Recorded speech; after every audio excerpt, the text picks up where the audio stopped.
Starmer and this Labour government have made a mess of everything since taking over. One thing they haven't touched yet, and have allowed to happen, is illegal immigration. Yes, this is the one thing they have left, and it's getting worse and worse. All we have heard on this subject is to smash the gangs, something a lot of people, myself included, will not stop the boats. Starmer has came out in Glasgow today in speech, and as always spoke nonsense and delivered more false promises, but also made a disastrous shutdown statement. We will discuss this in today's video, whilst also going over all of the latest news from up and down the country.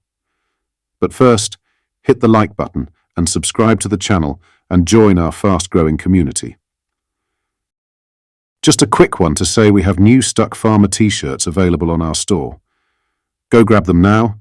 They are available at britishstand.com or check the link in the description. Keir Starmer has vowed to lock the UK to the European Convention on Human Rights just days after Nigel Farage warned the Strasbourg court means the Channel crossing crisis will never stop. Speaking at Interpol's summit in Glasgow, the Prime Minister said, "We will never withdraw from the European Convention on Human Rights." Starmer, who was setting out the UK's plan to halt the migrant crisis, instead vowed to act with humanity and with profound respect for international law. He also claimed Britain would work with countries around the world and also pump in around £150 million over 2 years. The Prime Minister later repeated that he intended to treat people smugglers like terrorists. However, Starmer's comments about the ECHR came just days after Farage waded in on the Strasbourg court over the weekend. In a video released over the weekend, Farage said, "The Tories they've chosen Kemi Badenoch over Robert Jenrick." What that means is the Conservative Party is now committed to staying in the ECHR, which means we can't deport foreign criminals, and they will never ever stop the boats. This is what he said. Now, as the UK's Prime Minister, it is my personal mission to smash the people smuggling gangs. And look, that starts here in the UK. This Labour government is resetting the UK's whole approach to this challenge. No more gimmicks, no more gesture politics, no more irresponsible, undeliverable promises that almost by design seek conflict with other countries. We've turned the page on all of that because such promises are not worth the paper that they're written on. All they do is waste taxpayer money, destroy people's trust in politics as a force for good. Instead, we are approaching this issue with humanity and with profound respect for international law. We will never withdraw from the European Convention on Human Rights. Indeed, we're proud of the role the UK played in creating that convention. Respecting international treaties also makes international cooperation easier because it shows that the UK is a reliable partner. So our approach is different. As I say, we're going to treat people smugglers like terrorists. So we're taking our approach to counter-terrorism, which we know works. What are your thoughts on Starmer's speech and plan? Let me know in the comments. In some other news, Conservative MP Andrew Bowie has expressed enthusiasm for the election of Kemi Badenoch as the new leader of the Conservative Party. Speaking in an interview, Bowie stated that the party can now turn our fire on the Labour Party and focus on opposing the government. He emphasised the excitement generated by Badenoch's election and the opportunity it presents for the Conservatives to offer an alternative to the British people. Bowie said, "The big question is where the Conservative Party goes now that we have Kemi installed as leader." He added that the party is aiming to turn the tide on this failing government within the next 4 to 5 years under Badenoch's leadership.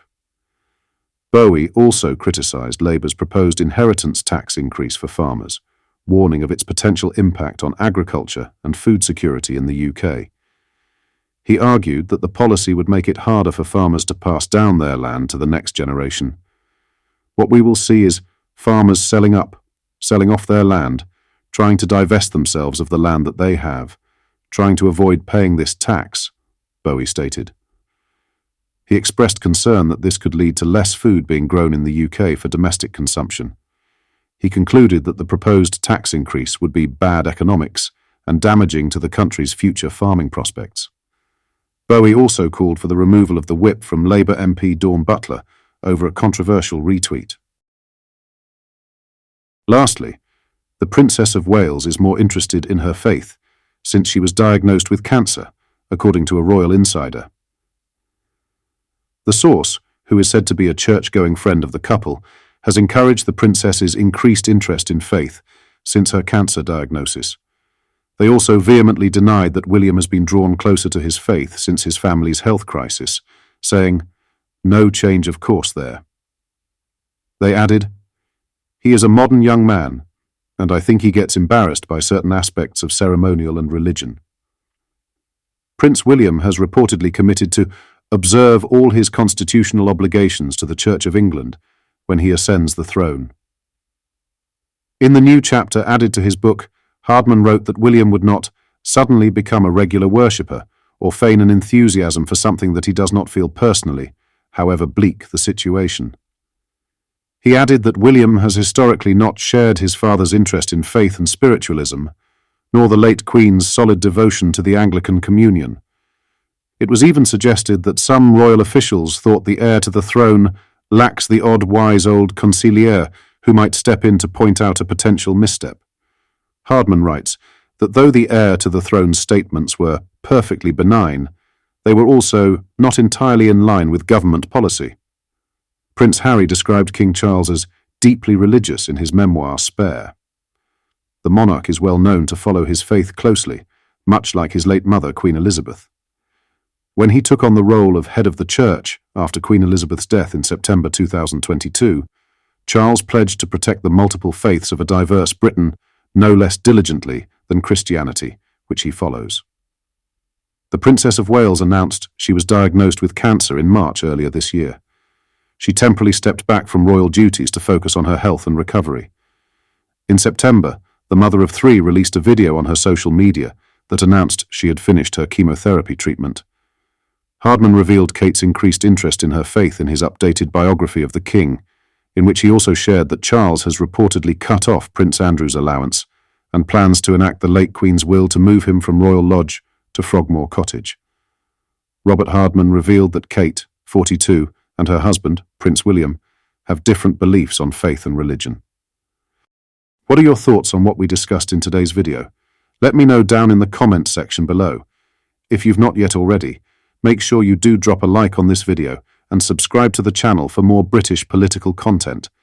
Thank you, take care, goodbye.